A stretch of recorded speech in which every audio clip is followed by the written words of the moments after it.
Hello, everyone. Welcome back to Super Jerry 27's Nerd Cave, where I talk about comic books, video games, movies, social commentary, mostly video games, though. That's kind of my jam. And people like it more on YouTube. But I have looked at my analytics. 90% of you lovely people that are watching me are not subscribed. I would appreciate it if you subscribe, if I earn it. Hopefully you enjoy this video and you give me a sub and a like and a comment. I think I've answered 95.9% of all comments that have come my way on the YouTube. So I'm going to try to keep that up.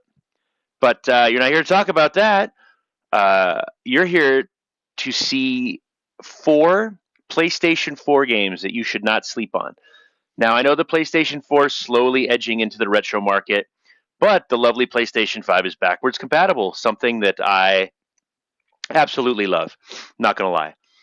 So, if you find these PlayStation 4 games, but don't happen to have a PlayStation 4, you can pop them into the good old, ginormous white PlayStation 5, obviously with the disc.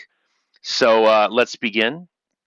Now, there was a time when Persona 4 came out, and Team Persona really they pumped out Persona 4 Golden, and then they kind of went dead for a little bit, and then they came out with a totally off the wall puzzle game called Catherine, and that dropped on the 360 and PS3.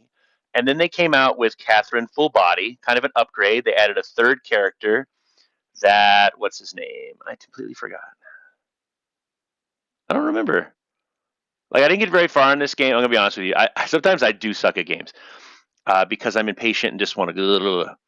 But this is a puzzle game. Like, basically, you're a dude dating a girl named Catherine, and you run into another girl named Catherine with a K at the bar, and infidelity happens, unfortunately.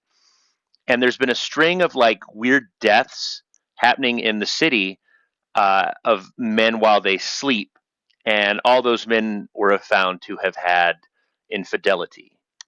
Bad, bad, bad. But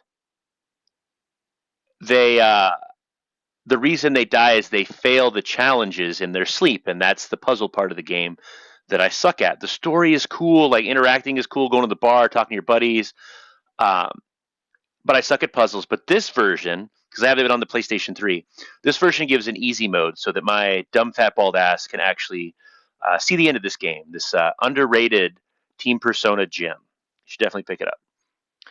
Blood, partial nudity, sexual themes, strong language, use of alcohol, and violence. Sounds like a great Saturday night. Now, everybody knows From Software now, but in the PlayStation 2, original Xbox era, they were kind of a niche developer. I mean, they came out with Otage for the OG Xbox, and we had Eternal Ring, and something else for the PlayStation 2. Of course, Kingsfield, and then of course their huge hit on the PlayStation 3, Demon's Souls. But before that, only in Japan on the original Xbox, they got Metal Wolf Chaos, which is a mech shooter that is hard, where you play as the President of the United States of America in a giant mech, fighting to take the country back. First level, you're kicked out of the White House in your mech and you're fucking shit up. Second level, I can't pass. I'm not gonna lie. This game is hard. It is a From Software game, and once again, like, there are no checkpoints in the level. So I get to a point in the level where I have to destroy something and I run out of ammo or just life, and I have to do the whole level again. So I'm like, nah, I'm good, but it's a fun game. If you're patient, unlike me, pick it up because it's also hilarious. Up next is a game from Duke Nukem developers 3D Realms. I believe. I'm pretty sure. It's published by Devolver and Majesco. I think it's pretty sure it's 3D Realms. And that is Shadow Warrior. This game, you can totally tell, was made by the Duke Nukem developers. It's a first person hack and slash, and your name is Wang. 100% your name is Wang. Yep. Betrayed and left for dead.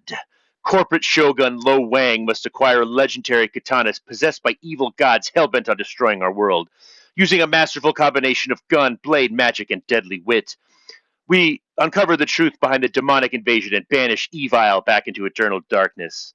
So it sounds like he's just going after Hollywood, the music industry, and Congress. Yep, just call me Alex Jones Jr., I guess. But this is a fun game, and it is fucking hilarious. But it is also hard because it's got the 3D first person world where you can get fucking lost as fuck. And I got lost as fuck because that's who I am as a person. And this is one I need to replay and one I should stream because that's hilarious. But I'll stream when I'm in a better mood because, yeah, my luck just is goddamn horrible.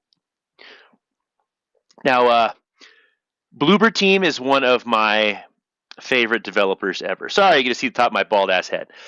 And I played this one first on the Xbox Series X. It was on Game Pass.